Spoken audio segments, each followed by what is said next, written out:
Here are two charts. These are two different kinds of charts for the exact same pattern. You can use either chart to create your Tunisian crochet project. And I'm going to show you how to read these charts. But there is a separate video where I show you how to add these stitch indicators. So if you have a chart that looks like the one on the left, then you can, there are a couple of rules that you need to know. Once you apply them, you will be able to add these stitch indicators on your own. So there's a separate video for that. So you don't have to worry about that in this video. But in this video, I'm going to show you how to read a chart so that you can make a Tunisian crochet project from it. So the first thing that you need to know is that the edge stitches are not a part of the chart.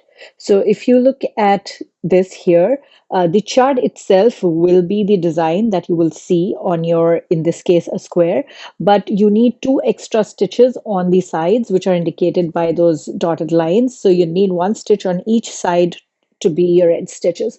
If you do not add those stitches, that solid black lines on the sides will not show up, because you will need to use those as your edge stitches instead. Just know that whatever chart you have, if you are using a chart of your own or creating one on your own, or if you found a Blackwork embroidery chart that you really like and you wanted to create a Tunisian crochet project from it, you would have to add extra stitches on each side to be able to get the design that you're seeing. Now let's look at the rows and stitches. So this is the part that is a little tricky at first, but once you understand how to figure out what rows and what stitches there are, working on a Tunisian mosaic project with these charts will become a lot easier. So let's begin with rows. So each horizontal line in the grid represents a row. So those are the odd numbered rows, which are indicated by the blue arrows. So the first, third, fifth, seventh, and all the way to the 17th, they are all a single row. They're all worked with the Blackwork color. Now there are also rows between these horizontal lines. They are, so between every pair of horizontal lines, there's another row, and that row is made with the fabric color. So if you put them together, we know that Tunisian mosaic crochet is worked with, we change color after every row, and every alternate row is the same color. So the odd rows are all the same color, and they're made with the Blackwork color, and the even rows are all the same, which are made with the fabric color. Now the stitches, so the first and the 19th stitch, they are the ones that are outside of the chart. Now every vertical line in the chart will be there will be a stitch at that point, and there will be a stitch in between every pair of vertical lines.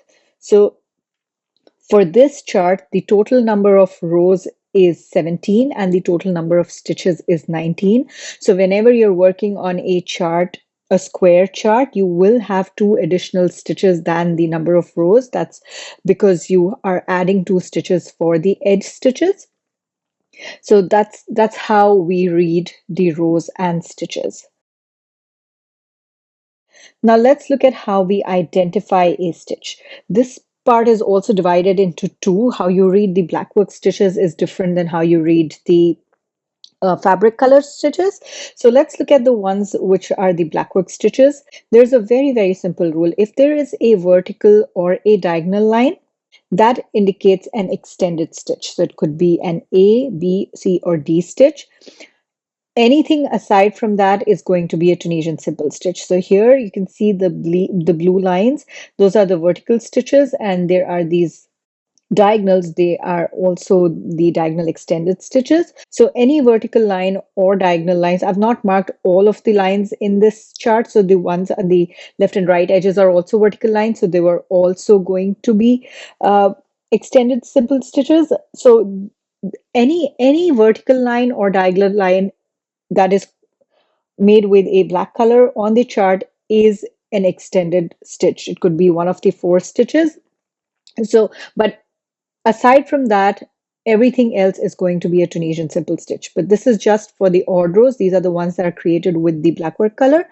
The rows that are worked with the fabric color, if you see a gray line, that stitch indicator, that means you need to make an extended Tunisian simple stitch, which is the A stitch, and everything else is a Tunisian simple stitch. So stitches with the fabric color are made, there are only two stitches that you can make in the fabric color. So going to be simple stitch or extended simple stitch. So if there is this gray indicator, you make an extended Tunisian simple stitch. If there is no gray indicator, then you make a Tunisian simple stitch. The next thing that you need to know is that the bind off row is not included in the chart. Once you create that last row, which is indicated by the blue arrow, you will have to make another row on top of that, which is going to be the bind off row. So that row is going to be just a row of simple stitches, and you will bind off with a slip stitch. So just wanted to make sure you understand that that's not where your chart ends or your square ends. You will have to make another row on top of that to bind off your stitches. The next thing I wanted to talk about was for left versus right-handed people.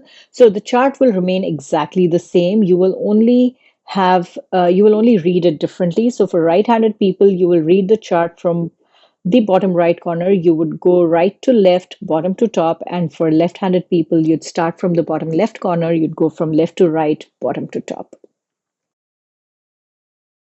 That's pretty much it. This might seem like a lot, but I'd strongly recommend that you go over the video where I show you how to read this chart and make a swatch from it. It will all fall into place once you see it actually being used and converted to a project.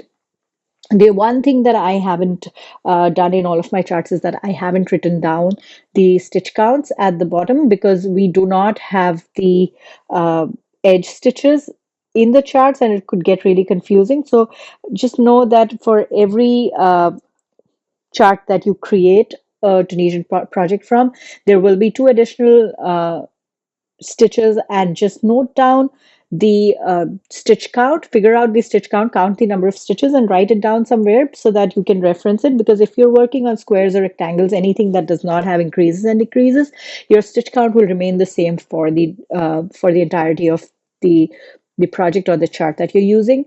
So just know that it is a good idea to calculate the number of stitches and just write it somewhere so that you can reference it to make sure you're not skipping any stitches or adding any stitches by mistake.